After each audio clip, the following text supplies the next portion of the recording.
externa ou iminência de guerra, uma guerra prestes a iniciar.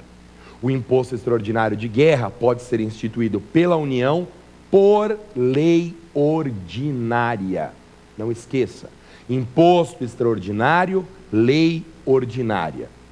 Sendo importante relembrar que os impostos extraordinários de guerra podem ter fato gerador e base de cálculo de outros impostos já existentes, mesmo que eles sejam estaduais e municipais. Portanto, nada impede que numa situação de guerra externa, a União institua um imposto extraordinário de guerra, tendo como base de cálculo o valor venal do imóvel. Ô Maza, mas o valor venal do imóvel já não é a base de cálculo do IPTU?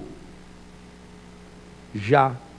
Mas no imposto extraordinário de guerra, a Constituição admite bitributação.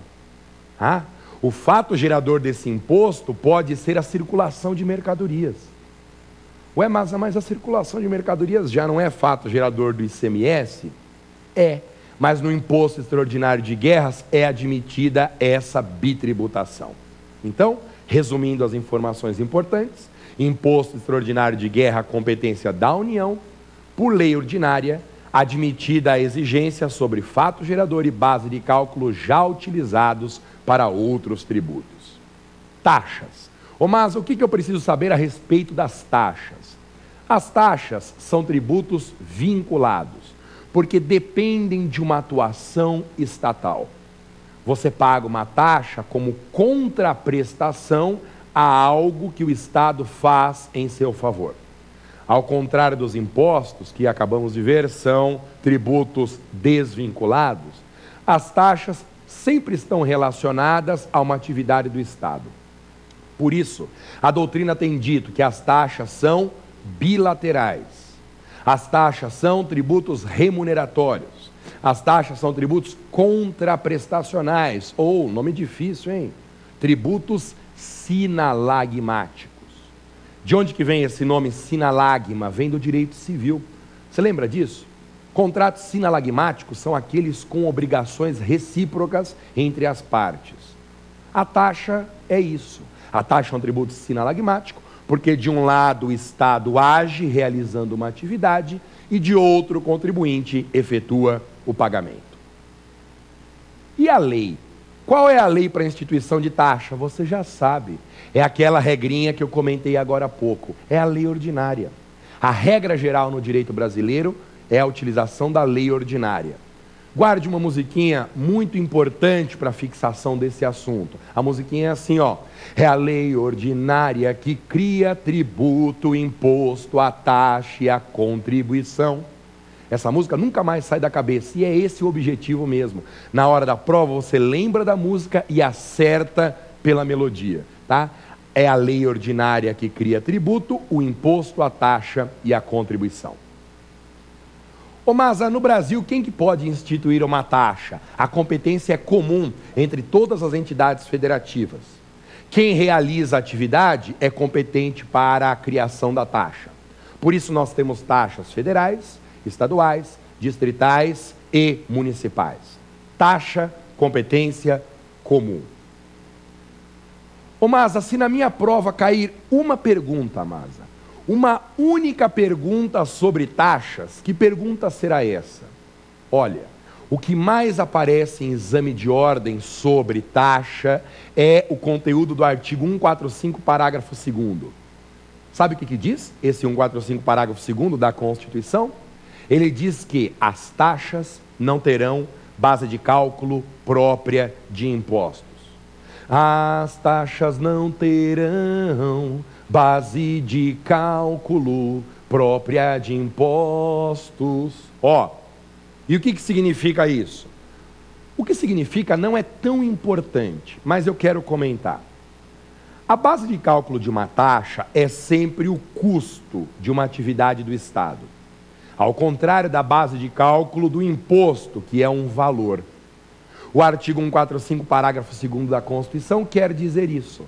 A taxa não pode ter valor como base de cálculo, porque valor é base de cálculo própria de imposto.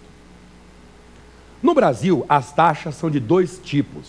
Nós temos a taxa de serviço público cobrada quando é realizada a prestação de um serviço público específico e divisível, chamado de uti singuli, sendo certo que a fruição desse serviço pode ser uma fruição efetiva ou potencial. Fruição potencial é aquela em que o serviço está à disposição do contribuinte. Só o fato do serviço estar disponível tem um custo, e é possível a cobrança de um valor mínimo por esse uso potencial. E não se esqueça, se o serviço for indivisível, ou em latim, serviço uti universi, a taxa será inconstitucional. E o segundo tipo de taxa é a taxa de polícia. A taxa de polícia é aquela cobrada em troca de uma fiscalização efetiva, como no caso da taxa de fiscalização ambiental, da taxa de licenciamento, taxa para obtenção de certidões, são exemplos de taxa de polícia. Masa, e contribuição de melhoria? Masa, pode cair na minha prova? Pode. Contribuição de melhoria é um assunto bem frequente e, boa notícia, um assunto muito, mas muito fácil. Eu vou te ensinar algumas coisas de contribuição de melhoria e essas coisas permitirão você acertar qualquer pergunta na sua prova. Então vamos lá, contribuições de melhoria. Primeira informação, são tributos vinculados. Por que tributos vinculados? São tributos vinculados porque pressupõem uma atividade do Estado. Essa atividade não é um serviço público, porque serviço público enseja a cobrança de taxa, como acabamos de ver, essa atividade é uma obra pública. Então a hipótese de incidência da contribuição de melhoria é a realização de uma obra pública que valoriza imóvel do contribuinte. Ô Masa, e a lei, Masa? Eu estou muito curioso para saber qual é a lei de instituição de contribuições de melhoria.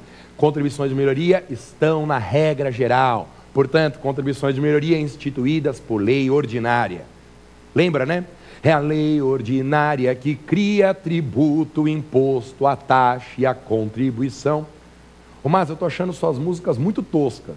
E elas são mesmo. O objetivo não é ser legal. O objetivo é te ajudar no dia da prova. E essa memória auditiva é um jeito diferente de estudar. Ativa uma capacidade que nós deixamos esquecida. É a capacidade de memorização por meio de som.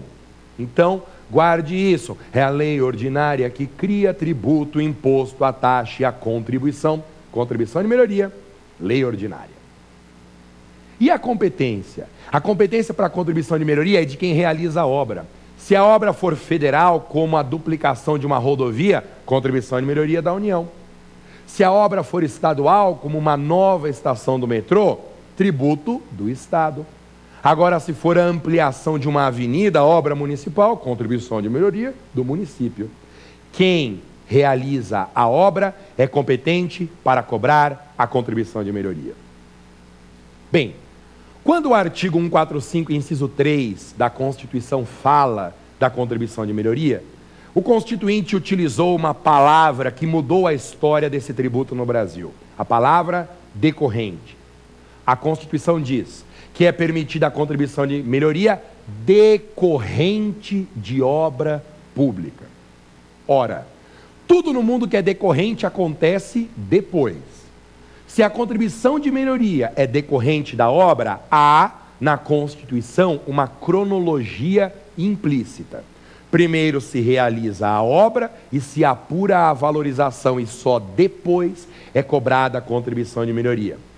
Guarde essa, hein? Contribuição de melhoria antes da obra é tributo inconstitucional. E para encerrar contribuição de melhoria, é importante lembrar que o CTN prevê 2 limites ao valor desse tributo. O limite global, que é o custo da obra, e o limite individual, que é a valorização no imóvel.